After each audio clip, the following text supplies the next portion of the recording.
Welcome back to Dano Does Things. Grab your tea because I have an easy necklace travel roll for you to make in like half an hour. For this project, you will need a ruler, scissors, a pen or marker, as well as 2 coordinating or not coordinating sheets of wool blend felt, each 9 by 12 inches. Put your outside/main felt aside and grab the felt you're going to use for your inside accoutrement. Sorry.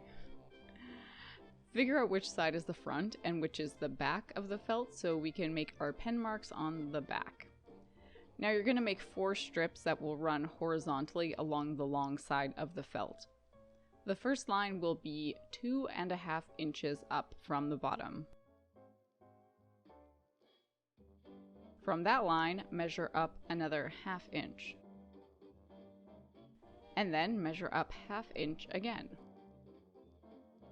The final line will be 2 inches above that. You should end up with 4 felt strips total, 2 that are 1/2 inch wide, 1 that is 2 inches wide, and 1 that is 2.5 inches wide. Cut apart the strips and set the extra piece aside for use in a future project.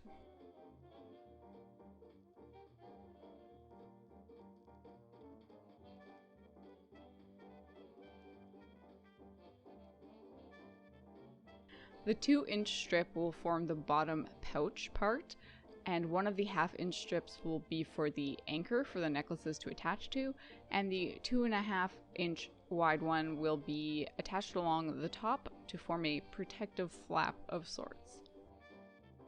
To fancy up your flap, you can round off the bottom 2 corners or even use pinking shears along the bottom for a little pizzazz.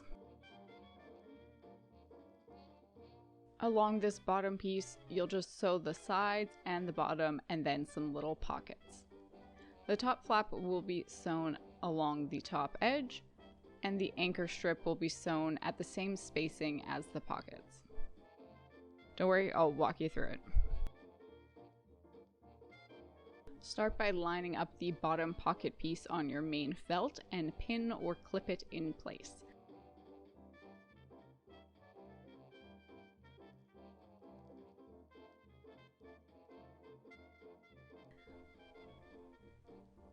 Once you've realized it's easier to sew when your machine is turned on, sew a straight stitch along the sides and bottom, making sure to backstitch at the beginning and end. The seam allowance should be just as wide as your presser foot. To get those nice crisp corners, sew until you've almost reached the corner and then leave your needle in the felt while you lift your presser foot and turn the project.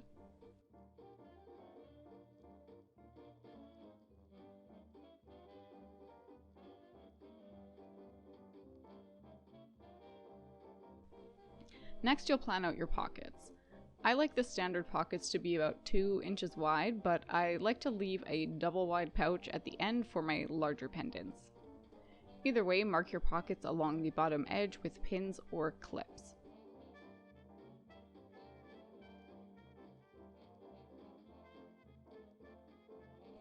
Sew straight lines up at each marker point, of course backstitching a few stitches at the start and end.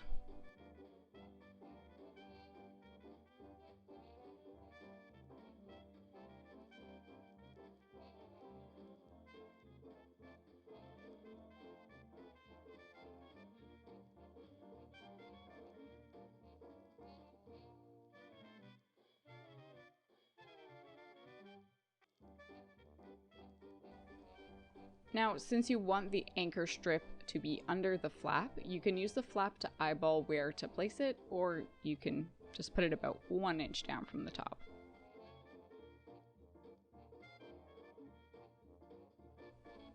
You can definitely use a ruler to make sure your sewn lines are exactly lined up to your pockets, or you can just go wild and take a chance and estimate it.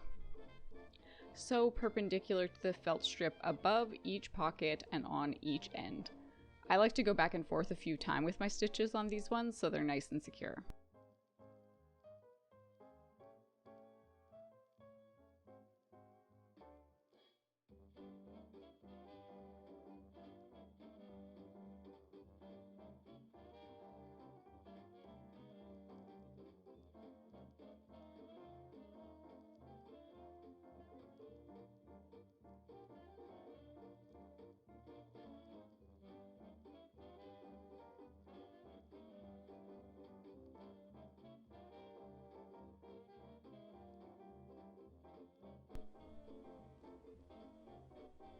Now you take the flap fancy side facing down and sew it along the straight edge with a nice straight stitch with, you guessed it, back stitches at the beginning and end.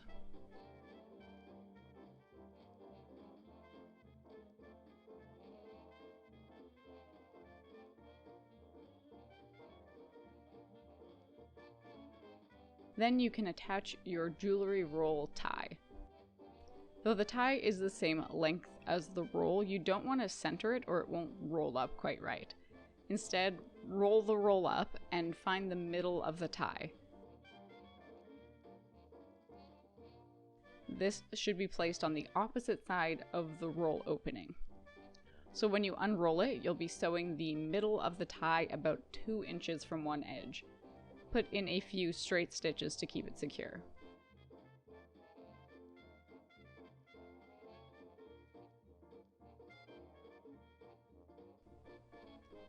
Now let's clean up those unsightly loose threads and see what you've made.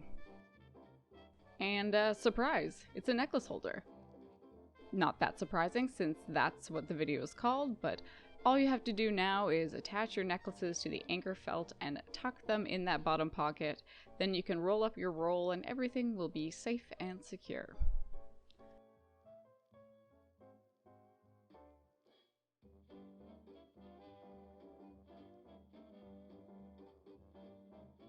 I hope you enjoyed this tutorial. If you did, kindly give this video a thumbs up and subscribe for more crafty videos every Wednesday. Thanks so much for watching, and we'll see you next week.